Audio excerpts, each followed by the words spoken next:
Hi students, welcome to teacher plus. ఈరోజు మనం ఉద్వేగాలు మరియు యోగ్యత అనే అంశాల గురించి చర్చిద్దాం. ఏంటి ఉద్వేగము మరియు యోగ్యత. ఉద్వేగము మరియు యోగ్యత అనేది కనుక మనం చూసినట్లయితే వివిధ రకాలైన మార్గాలలో పరస్పరం అనుసంధానించబడి ఉండడం అనేది జరుగుతుంది. ఏంటండి ఉద్వేగము మరియు యోగ్యత లేదా సామర్థ్యం అనేది వివిధ రకాలైన మార్గాల్లో పరస్పరం ఒకదానితో ఒకటి అనుసంధానించబడి ఉండడం అనేది జరుగుతుంది.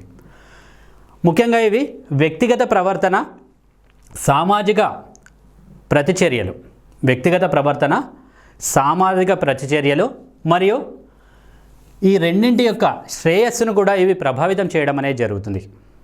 వ్యక్తి యొక్క ప్రవర్తన, సామాజిక పరస్పర చర్యలు అనే వాటికి సంబంధించి మొత్తం శ్రేయస్సును కూడా ఇది ప్రభావితం చేయడం అనేది జరుగుతుంది. ఇవి ముఖ్యంగా వీటికి సంబంధించిన అంశాలను కనుక మనం చూసినట్లయితే ఫస్ట్ ఉద్వేగ యోగ్యత. ఏంటి ఉద్వేగ యోగ్యత అనేది ఉద్వేగాలను సమర్థవంతంగా గుర్తించడము, అర్థం చేసుకోవడము, వ్యక్తీకరించడము మరియు నియంత్రించబడే సామర్థ్యాన్ని ఇవి సూచించడం అనేది జరుగుతుంది. ఏంటి ఉద్వేగ యోగ్యత అనేది ఉద్వేగాలను మనం సమర్థవంతంగా ఏ విధంగా ఎదుర్కోవాలి, ఉద్వేగాలను సమర్థవంతంగా ఏ విధంగా గుర్తించాలి, వాటిని ఏ విధంగా అర్థం చేసుకోవాలి, వాటిని ఏ విధంగా వ్యక్తీకరించాలి, వాటిని ఏ విధంగా నియంత్రించుకోవాలి అనే వాటికి సంబంధించిన సామర్థ్యాన్ని ఇది సూచించడం అనేది జరుగుతుంది. ఓకే, అదేవిధంగా మానసికంగా మనము మానసికపరమైన సమర్థులైన వ్యక్తులు ఏ రకమైన ప్రదర్శనను కలిగి ఉండడం అనేది జరుగుతుంది అనేది కనుక మనం చూసినట్లయితే ఇందులో కొన్ని రకాలైన అంశాలు ఏ విధంగా ఉంటారు, స్వీయ అవగాహన కలిగి ఉండడం అనేది జరుగుతుంది. ఏంటి స్వీయ అవగాహన, ఆల్రెడీ మనం నేర్చుకున్నాం. స్వీయ అవగాహన అంటే ఏంటి, ఒక వ్యక్తి తన పట్ల తాను అవగాహన కలిగి ఉండడానికి సంబంధించిన దాన్ని స్వీయ అవగాహనగా చెప్పడం అనేది జరుగుతుంది. సొంత ఉద్వేగాలను వారు గుర్తిస్తారు, వారి యొక్క ఉద్వేగాలను, వారి యొక్క బలాలను, బలహీనతలను కూడా తెలుసుకొని వాటికి అనుగుణంగా వారు ప్రవర్తించడానికి అవకాశం అని ఉంటుంది. అదేవిధంగా ఎమోషనల్ రెగ్యులేషన్, ఉద్వేగ నియంత్రణను కూడా వారు కలిగి ఉండడానికి అవకాశం అని ఉంటుంది. దాని ద్వారా తాదాత్మీకరణం అనేది కూడా పొందడానికి కూడా అవకాశం అని ఉండడం అనేది జరుగుతుంది. అదేవిధంగా ఎఫెక్టివ్ కమ్యూనికేషన్ అనేది కూడా వారి లోపల కలిగి ఉండడానికి అవకాశం అని ఉండడం అనేది జరుగుతుంది. ఓకే, ఈ ఉద్వేగ యోగ్యత అనేది కలిగి ఉన్న వారి లోపల స్వీయ అవగాహన కలిగి ఉంటారు, ఎమోషనల్ రెగ్యులేషన్ ఉద్వేగ నియంత్రణను కలిగి ఉంటారు, తాదాత్మీకరణాన్ని కలిగి ఉంటారు, అదేవిధంగా ఎఫెక్టివ్ కమ్యూనికేషన్ కూడా వారు కలిగి ఉండడానికి కూడా అవకాశం అనేది కూడా ఉండడం అనేది జరుగుతుంది. అదేవిధంగా సామాజిక యోగ్యతలో సామాజిక సామర్థ్యంలో ఉద్వేగాలు అనేవి కీలక పాత్రను పోషించడం అనేది జరుగుతుంది. ఏంటి దేంట్లో సామాజిక సామర్థ్యంలో ఉద్వేగాలు అనేవి కీలక పాత్రను పోషించడం అనేది జరుగుతుంది. ఇందులో సామాజిక పరిస్థితులను వారు పొందడంలో, సామర్థ్యాలు, సంబంధాలను నిర్మించుకోవడంలో సమర్థవంతంగా సహకరించడం వంటివి కూడా ఇందులో ఉండడం అనేది జరుగుతుంది. ఏంటి సామాజికమైన పరిస్థితులను ఏ విధంగా పొందాలి, వాటికి సంబంధించిన సామర్థ్యాలు, అదేవిధంగా సంబంధాలను ఏ విధంగా నిర్మించుకోవాలి మరియు సమర్థవంతంగా ఇతరులతో ఏ విధంగా సహకరించాలి, వాటికి సంబంధించిన అంశాలన్నిటి కూడా దీంట్లో ఉండడం అనేది జరుగుతుంది. అదేవిధంగా ఈ రకమైన సామాజిక యోగ్యత కలిగిన వ్యక్తులకు ఏ రకమైన సామర్థ్యాలు కలిగి ఉంటాయంటే రిలేషన్షిప్, ఏంటి ఫార్మల్ రిలేషన్షిప్స్ అనేవి కూడా వీరు కలిగి ఉండడం అనేది జరుగుతుంది. ఏ రకమైన రిలేషన్షిప్స్, ఫార్మల్ రిలేషన్షిప్స్ అనేవి కలిగి ఉంటారు. వీరు ఇతరుల పట్ల సానుభూతిని కలిగి ఉండడం అనేది జరుగుతుంది. ఇతరుల పట్ల ఏం కలిగి ఉంటారు, సానుభూతిని కూడా వారు చూపించడం అనేది జరుగుతుంది. నిర్మాణాత్మకంగా విభేదాలను పరిష్కరించడం అనేది జరుగుతుంది. ఇతరుల పట్ల సరైన అవగాహన కలిగి ఉండి వారి పట్ల ఏం కలిగి ఉంటారు, శ్రద్ధ చూపడం కావచ్చును, వారి పట్ల ఏదైనా ఒక సహాయాన్ని చేయడం కావచ్చును, ఆ రకమైన అంశాల పట్ల సరైన సామర్థ్యాలను కూడా వీరు కలిగి ఉండడం అనేది జరుగుతుంది. అదేవిధంగా సామాజిక అవగాహన అనేది కూడా వారు కలిగి ఉంటారు. ఏంటి సామాజిక అవగాహన, సోషల్ అండర్స్టాండింగ్ అనేది కూడా కలిగి ఉండడం అనేది జరుగుతుంది. అదేవిధంగా నాయకత్వ లక్షణాలు అనేటివి కూడా కలిగి ఉండడం అనేది జరుగుతుంది. మానసికంగా సమర్థులైన వ్యక్తులు, సమర్థులైన నాయకులు ఇతరులను ప్రేరేపించి ఇతరుల పట్ల ఇతరులతో మంచి సంబంధాలను కలిగి ఉండి టీమ్ డైనమిక్స్గా కూడా వీరు మారడానికి అవకాశం అనేది ఉండడం అనేది జరుగుతుంది. అంటే సమూహంలో ఒక నాయకత్వ లక్షణాలు, మానసిక సామర్థ్యం కలిగి ఉన్న వ్యక్తి కనుక ఉన్నట్లయితే అతడు ఇతరులతో మంచి సంబంధాలను కలిగి ఉండి ఎవరైతే సహచరులు ఉంటారో అతని యొక్క అనుచరులు ఉంటారో వారికి అనుకూలంగా ఉండే విధంగా సరైన నిర్ణయాలు అనేవి కూడా వీరు తీసుకునే అవకాశం అనేది కూడా ఉండడం అనేది జరుగుతుంది. నెక్స్ట్ థర్డ్ వన్ సంజ్ఞానాత్మక సామర్థ్యం. ఏంటి? ఉద్వేగ యోగ్యత కలిగిన వ్యక్తులు సంజ్ఞానాత్మక సామర్థ్యాన్ని కూడా కలిగి ఉండడం అనేది జరుగుతుంది. అంటే నిర్ణయం తీసుకోవడంలో కావచ్చును, లేదా సమస్య పరిష్కారంలో కావచ్చును. ఏంటి? ఏదైనా ఒక నిర్ణయం తీసుకోవాల్సి వచ్చే సందర్భంలో, వివిధ రకాలైన సమస్యలు ఎదుర్కొంటున్న సందర్భంలో వాటికి సంబంధించిన పరిష్కారాన్ని ఆలోచించాల్సి వచ్చిన సందర్భంలోనూ, అదేవిధంగా సృజనాత్మకత వంటి సంజ్ఞానాత్మక ప్రక్రియలు అనేటి ఉద్వేగాలను ప్రభావితం చేయడానికి అవకాశం అని ఉండడం అనేది జరుగుతుంది. కాబట్టి ఇవి సక్రమంగా వినియోగించుకునే వ్యక్తి, ఈ రకమైన మానసికంగా సమర్థవంతులైన వ్యక్తులు ఏం చేస్తారు? నిర్ణయాలు తీసుకోవడంలో చాలా ఏ విధంగా ఉంటారు? పాజిటివ్గా ఉండడానికి అవకాశం అనేది ఉండడం అనేది జరుగుతుంది. అంటే భావోద్వేగ నిర్ణయాలు తీసుకునే సందర్భంలో వారు ఆ సమాచారాన్ని సరిగ్గా తెలుసుకొని అందులో ఉన్న విషయాలన్నింటినీ అవగాహన చేసుకొని వాటికి అనుకూలంగా ఉండే విధంగా నిర్ణయాలు అనేవి కూడా వారు తీసుకోవడానికి కూడా అవకాశం అనేది ఉంటుంది. అదేవిధంగా ఒక విషయాన్ని గురించి నిర్ణయాలు తీసుకుంటున్న సందర్భంలో ఆ అంశాన్ని గురించి హేతుబద్ధంగా ఆలోచించి సరి అయిన నిర్ణయాలన్నిటి కూడా తీసుకోవడానికి అవకాశం అనేది ఉండడం అనేది జరుగుతుంది. అదేవిధంగా సమస్య పరిష్కారం, ఉద్వేగపరమైన సమస్య పరిష్కారం అనేది చేస్తున్న సందర్భంలో వారి యొక్క సామర్థ్యాలను కూడా మెరుగుపరుచుకొని ఏంటి? ఉద్వేగపరమైన సమస్యలను పరిష్కరించుకోవాల్సి వచ్చిన సందర్భంలో వారి యొక్క సామర్థ్యాలను కూడా సరిగ్గా మెరుగుపరుచుకొని వాటిని వారికి అనుకూలంగా ఉండే విధంగా మలుచుకోవడానికి కూడా అవకాశం అనేది కూడా ఉండడం అనేది జరుగుతుంది. కాబట్టి మానసికపరమైన సమర్థులైన వ్యక్తులు వారి యొక్క సమస్యలకు సంబంధించిన నెగిటివ్ థాట్స్ను కూడా, వారికి ఆటంకం కలిగించబడే అంశాలను కూడా పాజిటివ్గా మలుచుకోవడానికి కూడా అవకాశం అనేది ఉండడం అనేది జరుగుతుంది. దాని ద్వారా వారు కొత్త విషయాలను కూడా నేర్చుకోవడానికి, లేదా వారికి వచ్చిన సమస్యలను కూడా, ఏ రకమైన సమస్య వచ్చినా కూడా వాటిని ఈజీగా ఏం చేసుకుంటారు? సాల్వ్ చేసుకోవడానికి అవకాశం అనేది ఉండడం అనేది జరుగుతుంది. అదేవిధంగా క్రిటికల్ థింకింగ్ ఏంటి? వారికి ఎదురయ్యే వివిధ రకాలైన తార్కికపరమైన అంశాల ఆధారంగా తార్కికపరమైన తీర్పును కూడా వారు ప్రభావితం చేసి వాటిలో ఏ రకమైన పక్షపాత ధోరణి అనేది లేకుండా ఒక విషయాన్ని గురించి మనం వ్యక్తం చేయాల్సి వచ్చిన సందర్భంలో, మన యొక్క ఫీలింగ్స్ అనేది చెప్పాల్సి వచ్చిన సందర్భంలో ఏ రకమైన పక్షపాత ధోరణి అనేది లేకుండా వారి యొక్క భావాలను కూడా వారు వ్యక్తం చేయడానికి కూడా అవకాశం అనేది కూడా ఉండడం అనేది జరుగుతుంది. అదేవిధంగా కెరీర్ మరియు అకాడమిక్ యోగ్యత ఏంటి? కెరీర్ మరియు అకాడమిక్ యోగ్యత. మానసికంగా సమర్థులైన వ్యక్తులు తరచుగా వారి కెరీర్కి సంబంధించి మరియు విద్యాపరమైన విషయాలలో మరింత విజయవంతులు కావడానికి కూడా అవకాశం అనేది ఉండడం అనేది జరుగుతుంది. ఏంటి? మానసికంగా సమర్థవంతమైన వ్యక్తులు వారి కెరీర్ అంటే జీవితంలో ఏ రకమైన ఉద్యోగాన్ని పొందాలి, జీవితంలో ఏ రకమైన ఎడ్యుకేషన్ కోర్సెస్ ఎంపిక చేసుకోవాలి, వాటిలో ఏ విధంగా రాణించాలి, వాటికి సంబంధించిన అంశాల్లో వారంతట వారే విజయావకాశాలను తొందరగా అందిపుచ్చుకోవడానికి కూడా అవకాశం అనేది ఉండడం అనేది జరుగుతుంది. అంటే సిచ్యువేషనల్గా కొన్ని రకాలైన ఎదురు దెబ్బలు కనుక తగిలినట్లయితే వాటిని ఏ విధంగా పాజిటివ్గా మార్చుకోవాలి, వాటి యొక్క సవాళ్ళను ఏ విధంగా వారికి అనుగుణంగా ఉండే విధంగా మార్చుకోవాలి అనే వాటిని కూడా వారికి అనుకూలంగా వారు మార్చుకోవడానికి అవకాశం అనేది ఉంటుంది. వాటికి అనుకూలంగా వారు ప్రేరేపితులు కావడానికి కూడా ఈ ఉద్వేగాలన్నింటినీ కూడా వారికి ఉపయోగపడడానికి అవకాశం ఉండడం అనేది జరుగుతుంది. ఇంటర్పర్సనల్ స్కిల్స్ ఏంటి?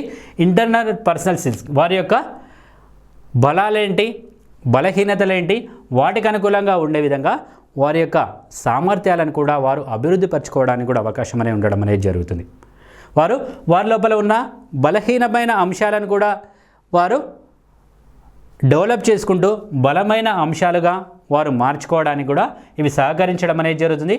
అదేవిధంగా వాటిని కమ్యూనికేట్ చేయడానికి వారికి వచ్చిన అవకాశాలను కూడా వారికి అనుకూలంగా ఉండే విధంగా వారు మార్చుకోవడానికి అవకాశం అనేది ఉండడం అనేది జరుగుతుంది. కాబట్టి ఇంటర్పర్సనల్ రిలేషన్షిప్స్ స్కిల్స్ అనేవి కూడా వారు డెవలప్ చేసుకోవడానికి అవకాశం అనేది ఉంటుంది. వారి లోపల ఏంటి? లీడర్షిప్ క్వాలిటీస్ అనేవి కూడా అభివృద్ధి పరచుకోవడానికి అవకాశం ఉంటుంది. ఉద్వేగాల పరంగా తెలివైన నాయకులుగా నమ్మకాన్ని కూడా ప్రేరేపించుకోవడానికి కూడా అవకాశం అనేది కూడా వీటి ద్వారా వారికి లభించడం అనేది జరుగుతుంది. దీని ద్వారా వారు ఏం చేస్తారు? ఇతరులచే సరైన సంబంధాలు ఏర్పాటు చేసుకొని వారు ప్రేరేపించబడి ఇతరులను కూడా ప్రోత్సహించడానికి కూడా దీని ద్వారా అవకాశం అనేది కూడా లభించడం అనేది జరుగుతుంది. కాబట్టి ఉద్వేగాలు మరియు సామర్థ్యాలు అనేటి మానవుల యొక్క ప్రవర్తనను అభివృద్ధిపరచడంలోనూ ఒకదానితో ఒకటి ముడిపడి ఉండే అంశాలుగా చెప్పడం అనేది జరుగుతుంది. ఏంటి ఉద్వేగ సామర్థ్యం, భావోద్వేగము మరియు సామర్థ్యం అనేది మరియు సామర్థ్యం అనేది మానవుని యొక్క ప్రవర్తన మరియు అభివృద్ధిలో ఒకదానితో ఒకటి ముడిపడి ఉన్న అంశాలుగా చెప్పడం అనేది జరుగుతుంది. అంటే ఉద్వేగాలు అనేటి మనం ఏ విధంగా అనుభవించాలి, వాటికి అనుకూలంగా సామర్థ్యాన్ని ఏ విధంగా ఉంచాలి, అవి ఒకదానితో ఒకటి సంబంధాన్ని కలిగి ఉండబడే అంశాలుగా చెప్పడం అనేది జరుగుతుంది. ఇవి ఒక వ్యక్తి తన యొక్క ప్రవర్తనను ఏ విధంగా మలుచుకోవాలి, అదేవిధంగా అతడు ఏ విధంగా అభివృద్ధి అనేది కొనసాగించాలి అనే వాటిలో ఒకదానితో ఒకటి సంబంధాన్ని కలిగి ఉన్న అంశాలుగా కూడా చెప్పడం అనేది జరుగుతుంది. ఓకే, అదేవిధంగా కొన్ని రకాలైన సందర్భాల్లో సమర్థవంతమైన వ్యక్తులు కూడా వారి యొక్క సొంత ఉద్వేగాలను అర్థం చేసుకోవడము మరియు వారిని నియంత్రించడమే కాకుండా సామాజిక పరస్పర చర్యలను సమర్థవంతంగా ఎదుర్కోవడంలోనూ సంజ్ఞానాత్మక సామర్థ్యాలను మెరుగుపరచుకోవడంలోనూ వాటిని జీవితంలో వివిధ రంగాలలో వాటి ద్వారా ఏ రకమైన ఏ రకంగా విజయం సాధించాలనే వాటిలో కూడా ఇవి ఒకదానితో ఒకటి తోడ్పడడానికి అవకాశం అని ఉంటుంది.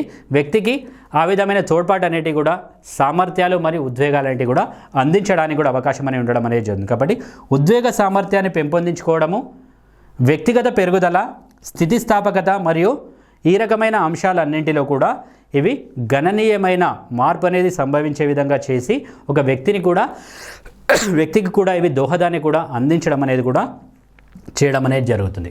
ఓకే, ఏంటి ఉద్వేగము మరియు యోగ్యత అనేవి ఒక వ్యక్తి యొక్క అభివృద్ధిలో వివిధ రకాలైన ఉద్వేగాలను ఏ విధంగా మనం పెంపొందించుకోవాలనే వాటిలో కూడా ఒకదానితో ఒకటి సహాయ సహకారాలు అనేవి కూడా అందించుకుంటుండడం అనేది జరుగుతుంది.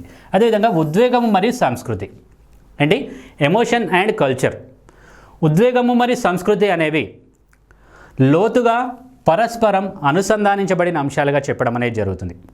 ఏంటి ఒకదానితో ఒకటి కనెక్షన్ కలిగి ఉన్న అంశాలుగా చెప్పడం అనేది జరుగుతుంది. ఇవి వ్యక్తులు మరియు నిర్దిష్ట సాంస్కృతికమైన సందర్భాలలో ఉద్వేగాలు ఎలా గ్రహిస్తారు, నిర్దిష్టమైన సాంస్కృతికమైన సందర్భాల్లో ఉద్వేగాలను వారు ఏ విధంగా గ్రహిస్తారు, వాటిని ఏ విధంగా వ్యక్తీకరిస్తారు మరియు నియంత్రిస్తారు అనే అంశాల మీద ఎక్కువగా ప్రభావాన్ని చూపడం అనేది జరుగుతుంది. అంటే ఒక కల్చరల్ సిచ్యువేషన్ కనుక ఉన్నట్లయితే అక్కడ ఒక వ్యక్తికి సంబంధించిన ఉద్వేగాలు ఏ విధంగా ఉంటాయి, వాటిని ఏ విధంగా అర్థం చేసుకోవాలి, ఏ విధంగా వ్యక్తీకరించాలి, ఏ విధంగా నియంత్రించుకోవాలి అనే వాటికి సంబంధించిన అంశాలను ఇవి ఎక్కువగా ప్రభావితం చేయడం అనేది జరుగుతుంది. ఉద్వేగాలు మరియు సంస్కృతి మధ్య సంబంధం అనేది కనుక మనం చూసినట్లయితే దాంట్లో కొన్ని రకాలైన అంశాలను కూడా ఇక్కడ మనం చర్చించడం అనేది జరుగుతుంది. సాంస్కృతిక ప్రదర్శన నియమాలు. ఏంటి ఫస్ట్ థింగ్, సాంస్కృతిక ప్రదర్శన నియమాలుగా పేర్కొనబడేవి ఉద్వేగాలు ఎలా వ్యక్తీకరించబడాలి అనే దాని గురించి, ఏంటి సాంస్కృతిక ప్రదర్శన నియమాలుగా పేర్కొనబడే అంశాలనేటి ఉద్వేగాలనేటి ఎలా వ్యక్తీకరించాలి దాని గురించి సంస్కృతులు తరచుగా కొన్ని నిర్దిష్టమైన నియమ నిబంధనలు మరియు అంచనాలను కూడా ఇవి కలిగి ఉండడం అనేది జరుగుతుంది. అంటే సంస్కృతులకు సంబంధించి ఏ రకమైన నియమ నిబంధనలు ఉంటాయి, నిర్దిష్టమైన అంచనాలు ఏముంటాయి, వాటిని కూడా ఇవి కలిగి ఉండడం అనేది జరుగుతుంది.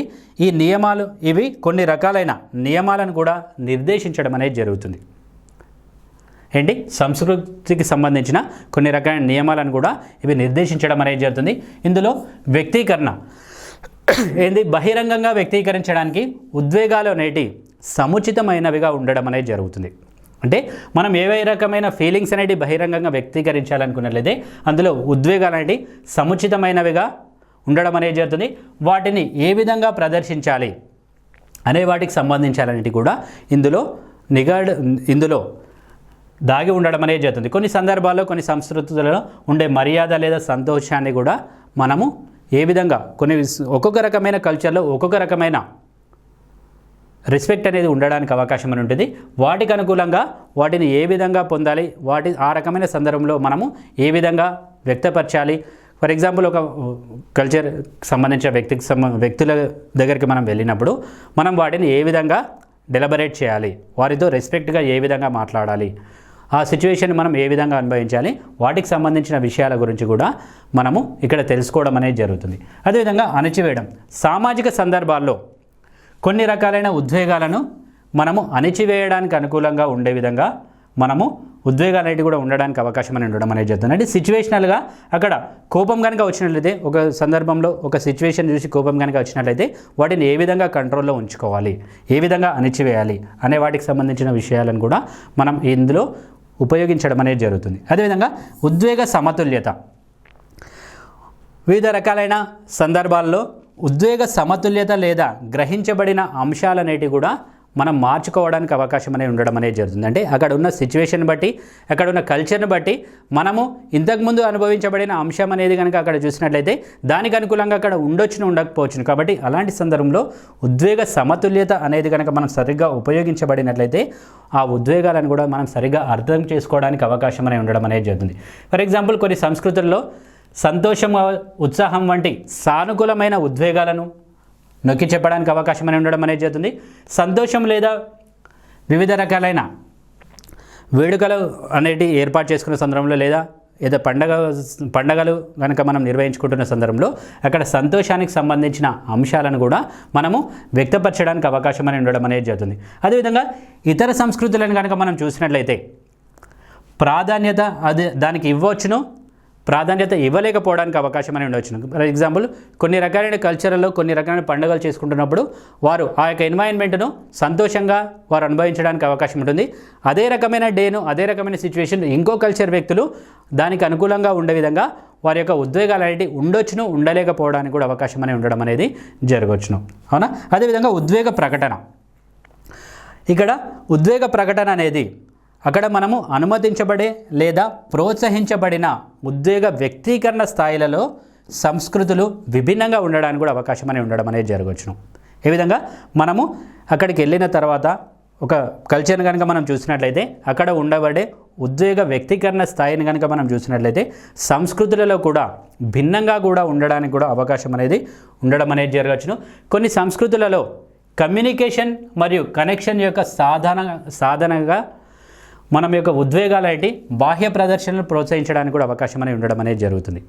అంటే మనము అక్కడ చూడబడిన అంశాల మీద ఆధారపడి కూడా మనం బాహ్య ప్రదర్శనల ఆధారంగా కూడా మనం వాటిని అనుభవించడానికి కూడా అవకాశం అనేది ఉండడం అనేది జరుగుతుంది. కొన్ని సందర్భాల్లో ఇతరులు ఈ రకమైన భావోద్వేగ నిగ్రహం మరియు నియంత్రణను కూడా వారు విలువనివ్వడానికి కూడా అవకాశం అనేది ఉండడం అనేది జరుగుతుంది. కాబట్టి మన బాహ్యపరమైన ప్రవర్తన మీద ఆధారపడి కూడా ఉద్వేగాలంటే కూడా ఉద్వేగ ప్రకటన మీద ఆధారపడి కూడా అక్కడ ఉన్న కల్చర్ మీద ఆధారపడి వీటిని కూడా మనం కంట్రోల్లో ఉంచుకోవడానికి అవకాశం అనేది ఉండడం అనేది జరుగుతుంది. అదేవిధంగా నెక్స్ట్ భావోద్వేగ అర్థము మరియు వివరణ. అంటే భావోద్వేగ అర్థం మరియు వివరణ, ఉద్వేగాల యొక్క అర్థం మరియు వివరణ వివిధ రకాలైన సంస్కృతులలో వివిధ రకంగా ఉండడానికి కూడా అవకాశం అనేది ఉండడం అనేది జరుగుతుంది. అంటే వివిధ రకాల సంస్కృతుల్లో భావోద్వేగ అర్థం మరియు వివరణ అనేది కూడా డిఫరెంట్ టైప్స్ ఆఫ్ కల్చర్స్లలో డిఫరెంట్ టైప్గా ఉండడానికి అవకాశం అనేది ఉండడం అనేది జరగవచ్చు. కాబట్టి ఉద్వేగాలు అనేవి తరచుగా సాంస్కృతికపరమైన విశ్వాసాలు, విలువలు, సాంప్రదాయాల మీద, అంటే సాంస్కృతికపరమైన విశ్వాసాలు, విలువలు, సాంప్రదాయాలు, అదేవిధంగా సామాజిక నిబంధనల ద్వారా రూపొందించడం అనేది జరుగుతుంది. కాబట్టి వివిధ రకాలైన సంస్కృతులలో వివిధ రకాలైన భావోద్వేగ నమ్మకాలు అనేవి ఉండడానికి అవకాశం అనేది ఉండడం అనేది జరుగుతుంది. కాబట్టి వాటికి సంబంధించిన అవగాహన అనేది, వాటికి సంబంధించిన అంశాల పట్ల మనం ఏర్పడే వివిధ రకాలైన ఆలోచనలు అనేవి కూడా వారి యొక్క సాంప్రదాయాల మీద మనకు ఉద్వేగాలన్నిటి కూడా ప్రభావితం చేయడానికి కూడా అవకాశం అనేది ఉండడం అనేది జరగవచ్చును. అంటే ఇందులో కొన్ని రకాలైన అంశాలు కూడా ప్రభావితం చేయడం అనేది జరుగుతుంది. ఏంటి? అవగాహన. వ్యక్తులు ఇతరుల నుండి ఏ రకమైన భావోద్వేగ ఆలోచనలను వారు గ్రహిస్తారో వాటి మీద ఆధారపడి కూడా మనము వాటిని అవగాహన చేసుకోవచ్చును. అదేవిధంగా మూల్యాంకనం. సాంస్కృతికపరమైన సందర్భంలో ఏ రకమైన ఉద్వేగాలు కావాల్సి ఉంటాయో వాటికి అనుకూలంగా మనం ఉద్వేగాలను ఏం చేసినప్పుడు, వ్యక్తపరిచినప్పుడు వాటిని మనం మూల్యాంకనం సరిగ్గా చేయడానికి కూడా అవకాశం అనేది ఉండడం అనేది జరుగుతుంది. ప్రతిస్పందన. వివిధ రకాలైన ఉద్వేగాలకు వివిధ రకాలైన ప్రవర్తనలను మనము సరిగ్గా అక్కడున్న సామాజిక పరస్పర చర్యలలో మనము ప్రతిస్పందించగలిగినప్పుడు మాత్రమే ఆ భావోద్వేగాల యొక్క అనుభవాలకు కూడా మనము ఏం చేయవచ్చును, సరిగ్గా ప్రతిస్పందించడానికి కూడా అవకాశం అనేది ఉండడం అనేది జరుగుతుంది. కాబట్టి డిఫరెంట్ టైప్స్ ఆఫ్ కల్చర్స్లో డిఫరెంట్ టైప్స్ ఆఫ్ కస్టమ్స్ ఉంటాయి, డిఫరెంట్ టైప్స్ ఆఫ్ బిలీఫ్స్ ఉంటాయి, డిఫరెంట్ టైప్స్ ఆఫ్ థింకింగ్స్ కూడా అక్కడ ఉండడానికి కూడా అవకాశం అనేది ఉండడం అనేది జరుగుతుంది. వాటికి అనుకూలంగా వాటిని మూల్యాంకనం చేయగలగాలి, ప్రతిస్పందించడం వంటివి చేసినట్లయితేనే అక్కడ మనము సరిగ్గా ఎమోషన్స్ అనేటివి కూడా డెలిబరేట్ చేయడానికి అవకాశం అనేది ఉండడం అనేది జరుగుతుంది. అదేవిధంగా సాంస్కృతిక పరమైన కొలతలు ఇక్కడ కనుక మనం చూసినట్లయితే వ్యక్తికి సంబంధించి అతడు ఏ రకమైన ఆలోచనలు కలిగి ఉన్నాడు, అక్కడ ఏ రకమైన అనిశ్చితి కలిగి ఉంది, అవి సాంస్కృతిక పరమైన అంశాల ఆధారంగా వాటిని మనం అనుభవం పొందగలిగే విధంగా ఉండాలి. అంటే కొన్ని సందర్భాల్లో కొన్ని రకాలైన విషయాలను వారు ఏం చేస్తారు, ఇష్టపడడానికి అవకాశం అనేది ఉండొచ్చును, కొన్ని రకాలైన సందర్భాల్లో వాటిని అయిష్టపడడానికి అంటే అణిచివేయడానికి కూడా అవకాశం అనేది ఉండడం అనేది జరుగుతుంది. కాబట్టి ఆ రకమైన సిచ్యువేషన్లో ఆ రకమైన అనుభవాలను అనేటివి కూడా అక్కడ ఉన్న సిచ్యువేషన్ను ప్రభావితం చేయడానికి అవకాశం ఉంటుంది. కాబట్టి అక్కడ ఉన్న సాంస్కృతిక పరమైన కొలతల మీద ఆధారపడి మనం ఉద్వేగాలను కూడా ఏం చేసుకోవాలి, ఉద్వేగాలను కూడా అర్థం చేసుకోవాల్సిన అవసరం అనేది కూడా ఉండడం అనేది జరుగుతుంది. ఇక్కడ వ్యక్తిగత వర్సెస్ సామూహికవాదం ఏముండొచ్చు, వ్యక్తి సంస్కృతికి సంబంధించి వివిధ రకాలైన అనుభవాలనేటి అతడు వ్యక్తం చేయడానికి అవకాశం ఉంటుంది.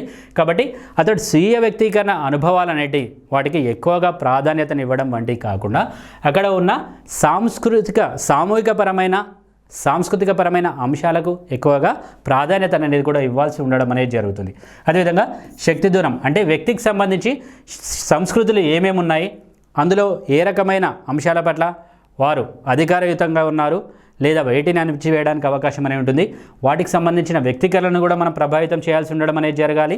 అదే దానితో పాటు అనిశ్చితికి దూరం అంటే కొన్ని సందర్భాల్లో కొన్ని రకాలైన విషయాలను ఎక్కువగా ఏం చేయడానికి అవకాశం ఉంటుంది, అణిచివేయడానికి అవకాశం ఉంటుంది, వదిలివేయడానికి అవకాశం ఉంటుంది. కాబట్టి ఆ రకమైన అంశాలను కూడా మనము తెలుసుకొని వాటికి అనుకూలంగా ఉండే విధంగా విలువనిచ్చే విధంగా ఉన్నట్లయితేనే మనం ఇతరుల సంస్కృతికి సంబంధించిన సందర్భాల్లో మనం సరిగ్గా అడ్జస్ట్ కావడానికి కూడా అవకాశం అనేది ఉండడం అనేది జరుగుతుంది. అదేవిధంగా భావోద్వేగ నియంత్రణ ఏంటి, భావోద్వేగ నియంత్రణ సాంస్కృతికపరమైన నిబంధనలను మరియు విలువలను వ్యక్తులు తమ యొక్క ఉద్వేగాలను నియంత్రిస్తాయో లేదో ఎలా నియంత్రిస్తాయనేది కూడా రూపొందించుకోవడం అనేది జరుగుతుంది. ఏంటి, సాంస్కృతిక నిబంధనలు మరియు విలువలు అనేటి వ్యక్తులు వారి యొక్క భావోద్వేగాలను ఎలా నియంత్రిస్తారో రూపొందించుకోవడానికి అవకాశం అనేది ఉండడం అనేది జరుగుతుంది. కాబట్టి ఇక్కడ కనుక మనం చూసినట్లయితే ధ్యానం చేయడం కావచ్చును, వివిధ రకాలైన ఆచారాలు మరియు సామాజిక మద్దతుకు సంబంధించిన వ్యవస్థలను అంటే ధ్యానము, ఆచారాలు మరియు వివిధ రకాలైన సామాజిక మద్దతుకు సంబంధించిన వ్యవస్థలు వంటి సాంస్కృతిక పరమైన అంశాలను వారు తెలుసుకుంటూ ఉండడం ద్వారా ఉద్వేగ నియంత్రణ వ్యూహాలు మరియు నియంత్రణ విధానాలను కూడా అవి ప్రభావితం చేయడం అనేది జరుగుతుంది. కాబట్టి కొన్ని రకాలైన సంస్కృతికి సంబంధించిన అంశాలలో వారు ఏ రకమైన సామాజిక పరమైన మద్దతును కలిగి ఉన్నారు, ఏ రకమైన వ్యవస్థలను కలిగి ఉన్నారు, వారు వాటిని ఏ విధంగా ఫాలో అవుతున్నారు, వాటికి సంబంధించిన విషయాల అవగాహన ద్వారా మనము ఉద్వేగ నియంత్రణ అనేది కూడా సరిగ్గా పొందడానికి కూడా అవకాశం అనేది ఉండడం అనేది జరుగుతుంది. ఒకవేళ వారు పెంపొందించుకున్న వారి యొక్క కల్చర్లో ఏ రకమైన ఉద్వేగాలను వారు ఉపయోగిస్తున్నారో మనం తెలుసుకోలేకపోయినట్లయితే అక్కడ మనము మన యొక్క ఉద్వేగాలను కూడా సరిగ్గా నియంత్రించుకోవడానికి కూడా అవకాశం అనేది ఉండడం అనేది జరగదు. కాబట్టి ఉద్వేగము మరియు సంస్కృతి మధ్య పరస్పర చర్యలను కనుక మనం అర్థం చేసుకోవడం ద్వారా సమర్థవంతమైన కమ్యూనికేషన్ అనేది మనం పెంపొందించుకోవడానికి అవకాశం అనేది ఉండడం అనేది జరుగుతుంది. కాబట్టి ఇతరుల యొక్క ఉద్వేగాలకు సంబంధించిన ఇతర సంస్కృతులకు సంబంధించిన ఉద్వేగాలను కనుక మనం సరిగ్గా అర్థం చేసుకున్నట్లయితేనే వాటితో మనం సరిగ్గా కమ్యూనికేట్ కావడానికి అవకాశం అనేది ఉండడం అనేది జరుగుతుంది. ఒకవేళ ఆ విధంగా ఉన్నప్పుడు మాత్రమే సామాజిక పరస్పర చర్యలనేవి కూడా వారితో పొందడానికి అవకాశం అనేది ఉండడం అనేది జరుగుతుంది. సాంస్కృతికపరమైన సామర్థ్యం అనేది కూడా దీనికి అవసరం అనేది కూడా ఉండడం అనేది జరుగుతుంది.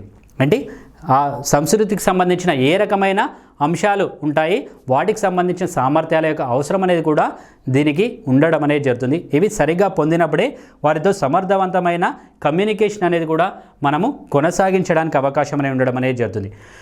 ఇక్కడ మానసికంగా తెలివైన వ్యక్తులను కనుక మనం గమనించినట్లయితే వారు వివిధ రకాలైన భావోద్వేగ వ్యక్తీకరణలలో సాంస్కృతికపరమైన వ్యత్యాసాలను వారు గుర్తించడం అనేది జరుగుతుంది, వాటిని గౌరవించడానికి కూడా అవకాశం అనేది ఉండడం అనేది జరుగుతుంది. ఎవరు మానసికంగా సామర్థ్యం కలిగి ఉన్న వ్యక్తులను కనుక మనం చూసినట్లయితే, మానసికంగా తెలివైన సామర్థ్యాలను వ్యక్తులను కనుక మనం చూసినట్లయితే వారు వివిధ రకాలైన భావ వ్యక్తీకరణ సాంస్కృతికపరమైన అంశాలతో కావచ్చును వ్యత్యాసాలను సరిగ్గా గుర్తిస్తారు, వాటిని సరిగ్గా అర్థం చేసుకుంటారు, వాటిలో ఉన్న విభిన్నమైన సాంస్కృతికపరమైన సందర్భాలలో తాదాత్మీకరణం చెంది అంటే వివిధ రకాల సంస్కృతుల్లో ఏ రకమైన అంశాలు కలిగి ఉన్నాయి వాటిని సరిగ్గా తెలుసుకోవడానికి అవకాశం ఉంటుంది. వాటికి అనుగుణంగా వారి యొక్క ప్రవర్తనను కూడా వారి యొక్క ఉద్వేగాలను కూడా వారు నియంత్రించుకోవడానికి కూడా అవకాశం అనేది ఉంటుంది. దాని ద్వారా పరస్పర అవగాహన మరియు సానుకూలమైన సంబంధాలను కూడా వారు పెంపొందించుకోవడానికి కూడా అవకాశం అనేది ఉండడం అనేది జరుగుతుంది. కాబట్టి ఉద్వేగాలను సరిగ్గా నియంత్రించుకోవాలనుకున్నా, ఉద్వేగాలను సరిగ్గా అర్థం చేసుకోవాలనుకున్నా, వివిధ రకాలైన సాంస్కృతికపరమైన అంశాలను కూడా మనం సరిగ్గా అవగాహన చేసుకున్నప్పుడు మాత్రమే మనము ఇతరులతో మంచి సంబంధం అనేది కూడా పెంపొందించుకోవడానికి అవకాశం అనేది ఉండడం అనేది జరుగుతుంది.